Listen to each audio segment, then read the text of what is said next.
Good morning, everyone. This is Warwick Smith and Jonas Lang of American Pacific Mining Corp. Thought it was worthwhile today to take a few minutes and talk a bit about what we've done in the past couple of months, but also what the game plan is here for American Pacific going forward for 2025 and beyond.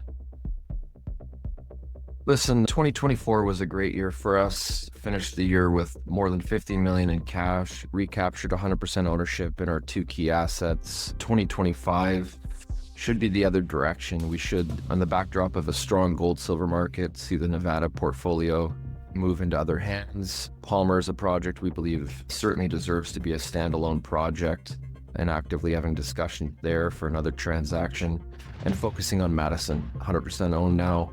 A project we believe in a lot. We've done a lot of work over the past 6 months. And maybe I'll pass back to you, Warwick, to speak on Madison.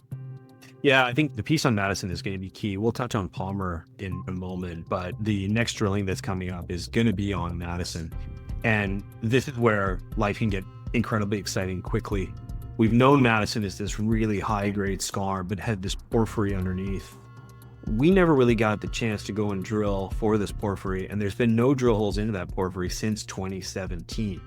Coming up in this drill campaign, which will start in roughly the next month, we're going to sink 4 drill holes into 2 separate porphyry targets on this Madison project. From Eric, his comment on this was that there's a really strong magnetic signature with a weak magnetic signature on the flanks of it. Encompass that with strong copper and in particular gold mineralization flanking it up to 80 grams. It gives you everything that you'd want to see for a porphyry signature. We know that a porphyry exists on the project. It was drilled into in 2017. Now we need to go and show that porphyry is mineralized. And that's the reason we're seeing all these high grades at surface. It's an incredibly compelling target. Very excited to drill it. And that will be part of this drill program that's coming up. Roughly 3,000 meters that we're going to drill to start, 13 holes. We'll drill into the Hudson Fault as well.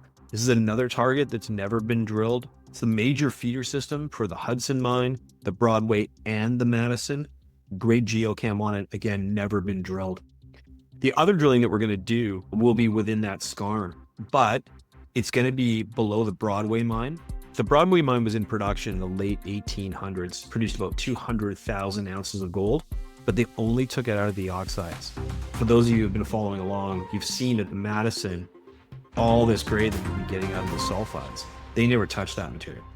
So we're going to come in and drill under that, which again hasn't been drilled in the modern era. So we're excited to get drilling there, along with a group of other targets that have never been drilled.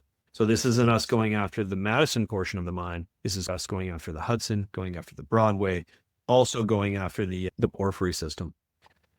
One comment, Warwick, just on this porphyry, obviously a company maker potential. The skarn, though, just to remind people, this was mined back in the day, very much hand-to-mouth mining, and what they would have considered low grade would certainly be tremendous, exceptional high grade today in today's market. And as we've seen from our past drilling, we've seen broader envelopes of mineralization. We've seen tremendous grade beyond kind of mine extension type drilling. But this program we're about to embark on is very much stepping out, testing things that have, as you said, have not been tested in the modern era. So a really exciting discovery-driven program. Yeah, bang on, Jonas. The final target that we're testing is actually through trenching. We're going to do just over 3,000 meters of trenching as well.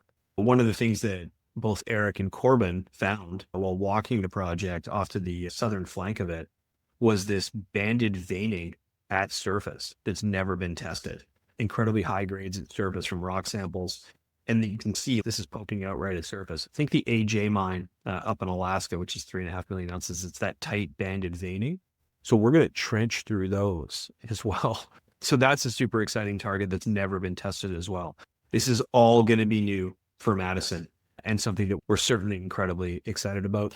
As I mentioned, roughly 3,000 meter program, 13 holes, will cost us around $1.4 million Canadian. As Jonas mentioned, we have over $15 million in cash still today. So certainly a program that we can afford to do, and one that can be highly impactful as well. So that's a bit on Madison. Talked a little bit about Palmer. We regained 100% control of that last year. We've said to the market that it's our intention to transact on Palmer, and that still is our intention. I'm going to caution people and say, we're taking our time on this. This is a big transaction for American Pacific. We're speaking with numerous groups and have been speaking with numerous groups, but we don't want to rush. This is likely a transaction where you're going to take some equity back, and you want to make sure that you get the right equity. So with $15 million in cash and a $40 million market cap, you want to be smart how you make your next big move, because it's going to be a large injection of capital into the company as well. So let's make sure that we're doing the right deal. But those negotiations continue. Jonas, I don't know if you want to chime in on that as well. Yeah, just to reinforce that, this is a key lead asset, something we believe holds a lot of value. It's a 16 million ton high grade VMS system. We've seen tremendous copper intercepts. Believe the technical team there has done an incredible job in terms of not only defining that high grade copper within the system, but learning from that and how to apply that going forward to target more high grade copper. As you said, not all equity is created equal. We want to make sure this is with the right group, the right people, and that equity can be a driver of value for all American Pacific shareholders going forward. So we'll take our time, but it's something we believe we can get done this year. Yeah, without doubt. We continue to be busy out meeting with investors. So since the beginning of this year, we've been to the Capital Events Conference. We held an in-person board meeting in Nevada, which are always important, especially these sort of critical junctures when you're in the process of looking to divest of assets, but looking to pick up assets, et cetera. It's good to sit with the team and go through things. So we've done that.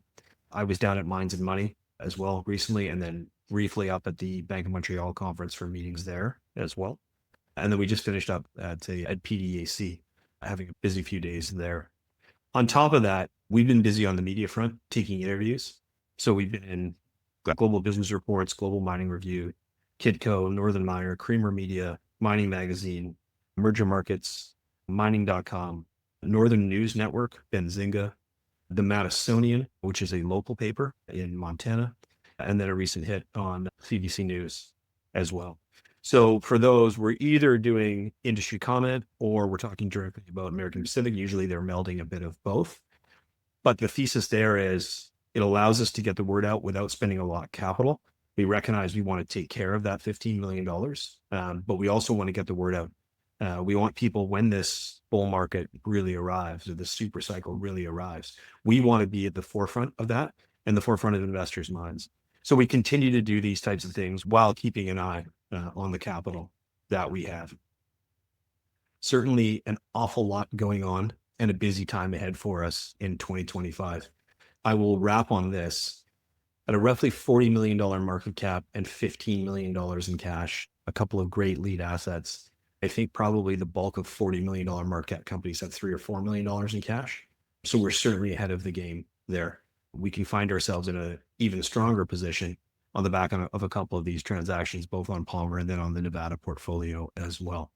So an awful lot happening. We look forward to some more press releases coming up in the future here, both on Madison and then on transactions as we go forward. So with that, Jonas, if you have anything to add, then we can wrap it up. I think you summed it up great. Again, very strong cash position, high grade assets in the Western US, projects that are certainly gaining a lot of intrigue from prospective partners, and we look forward to having a busy year. Wonderful.